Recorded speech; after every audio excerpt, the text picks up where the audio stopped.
Olá, aqui quem fala é o Davi, trazendo aqui para vocês um capítulo, uma descoberta enigmática, né?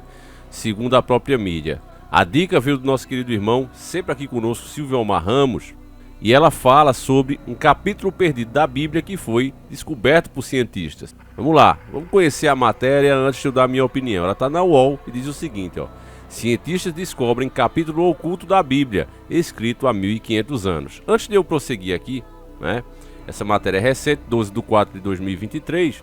É possível algo ter sido perdido da Bíblia? Eu acredito que sim. E essa minha certeza ela vem de Apocalipse 22, que diz o seguinte, ó.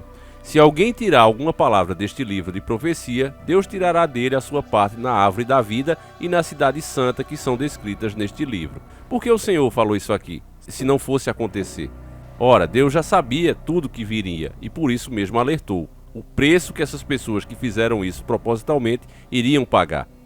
Eu vou entrar um pouquinho mais a fundo, mas antes, né, de continuar, eu só queria explicar para vocês o porquê que eu penso assim, que sim, que é possível sim que tenha coisas em oculto que a gente ainda não tenha tido acesso, né? A própria Igreja Católica tem uma série de documentos, os originais inclusive, que geraram a Bíblia, ali no Concílio de Nicéia, que é outro tema polêmico, a gente já fez vídeo aqui, né? Mas tudo isso eu vou falar depois da notícia. Vamos lá, vamos ver o que é que a mídia está falando.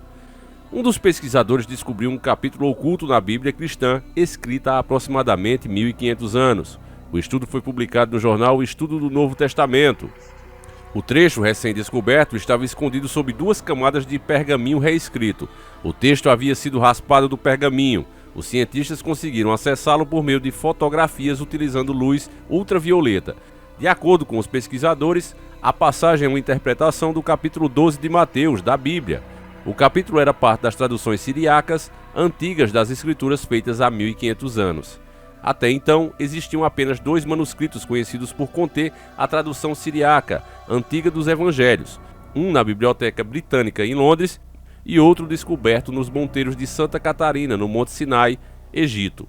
O novo manuscrito foi encaminhado para a Biblioteca do Vaticano. O texto ofereceu aos pesquisadores novos insights e sutis revelações sobre as escrituras que diferem de outras traduções. Um exemplo é a tradução grega de Mateus 12, que diz: naquela época, Jesus passava pelos campos de trigo no sábado, e seus discípulos ficaram com fome e começaram a colher as espigas a comer. Já a tradução siriaca expressa a passagem como: começaram a colher as espigas e enfregá-las nas mãos e comê-las. Isso nos dá uma visão dos primeiros estágios do texto da Bíblia e das comunidades que a traduzem, disse Garrick Allen, professor sênior dos estudos do Novo Testamento da Universidade de Glasgow. Pois é, aqui encerra, né, a matéria bem curtinha. Geralmente você pode perceber que esses assuntos que comprovam, né, a existência das Sagradas Escrituras e tudo mais, a mídia não gosta de falar disso aqui por muito tempo, né? Vocês já devem ter percebido isso, que esses assuntos que realmente interessam, que podem mudar as coisas como a gente enxerga, eles não gostam de tocar muito nesse assunto. Agora vamos lá. Essas coisas aqui podem ser reais, essas descobertas? Sim. Não, no meu ponto de vista, podem, meus irmãos. Por mais que tenha ali também pedras de tropeço, isso tem e muito. Afinal de contas, você vê, qualquer coisa que faz sucesso, logo vem alguém com a sua versão daquela mesma criação. É sempre assim, né? Inclusive, a própria mídia criou o ditado que nada se cria, tudo se copia, né? As pessoas fazem uma modificação e cria outra coisa com aquela mesma base, com aquele mesmo princípio de ideia. Então você acha que não seria diferente com a Bíblia depois do estouro que ela foi, né, depois das Sagradas Escrituras? Eu acredito que ali, no Concílio de Nicéia, boa parte dessas outras versões foram se perdendo. Algumas realmente deveriam desaparecer mesmo, porque estavam distorcidas. Mas outras, meus irmãos, creio eu que foi feito propositalmente, né? Você sabe que ali o Império Romano estava em decadência, né? O cristianismo tinha crescido muito, mas não era o cristianismo como a gente conhece hoje, ele não estava unificado. Eram várias seitas, né? Como a própria história relata, várias seitas do cristianismo, vários grupos pequenos, e às vezes um até nem gostava do outro. Então era meio que bagunçado. Ali foi discutido o que iria pôr ou não na Bíblia. É claro que há pessoas que defendem que não é bem assim a história, mas tiveram que fazer meio que uma adaptação, e você sabe que foi, né? Roma tinha vários deuses pagãos, tinha vários feriados, inclusive uma economia baseada naquilo ali. Toda uma economia, festividades, épocas de feriado, etc, tudo baseado ali naquele paganismo todo. Não poderia simplesmente tirar, Então o que é que fizeram? Vamos adaptar para o cristianismo. Então aí vem os santos também, que representavam os próprios deuses. Isso não era uma coisa para ter sido feita, mas foi feita e dura até hoje, né? Você vê a quantidade de pessoas que saem em procissão para adorar estátuas, né, como se fosse o próprio Deus. É uma coisa que vem por conta justamente do nascimento, né, dessa união aí do paganismo com o próprio cristianismo.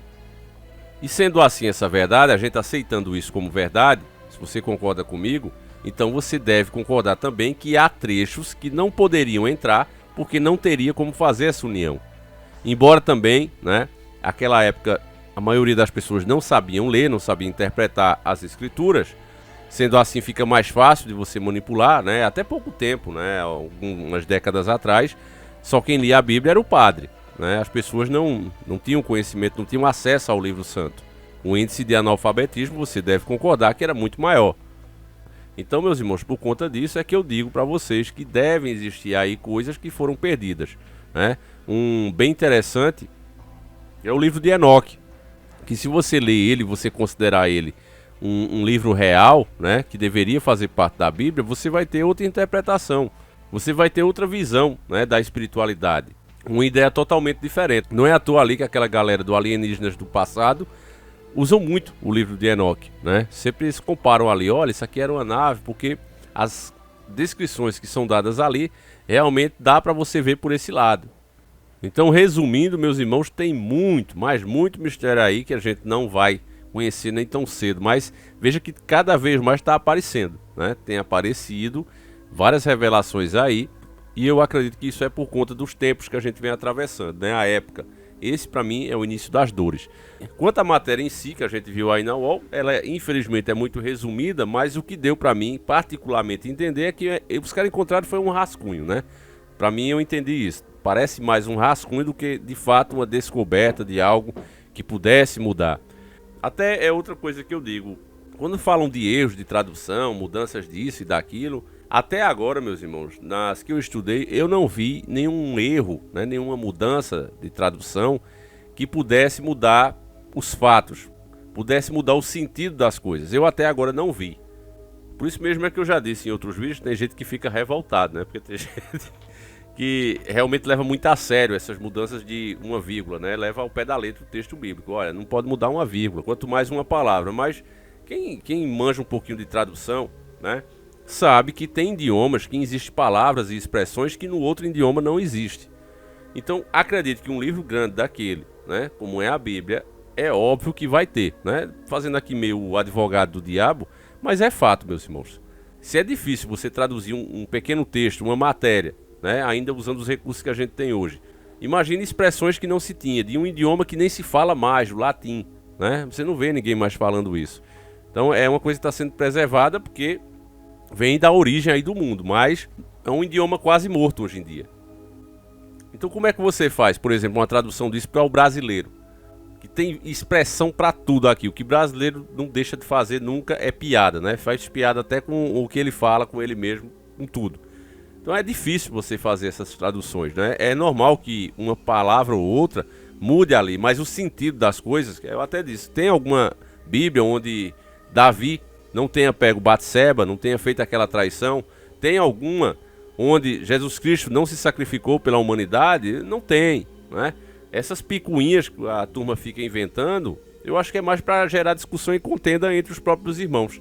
Eu acho que o mais interessante, sinceramente, sendo bem sincero aqui com vocês, é cumprir a vontade de Deus, né? Trazer o evangelho para dentro do nosso comportamento do dia a dia. Até porque a fé sem ações ela é morta. Então eu vejo mais por esse lado, mas é interessante, a gente vai cobrir aqui sempre que aparecer essas notícias, meus irmãos. Eu quero saber a sua opinião, o que é que você acha. Deixa aí nos comentários. Um abraço, fiquem com Deus e fui!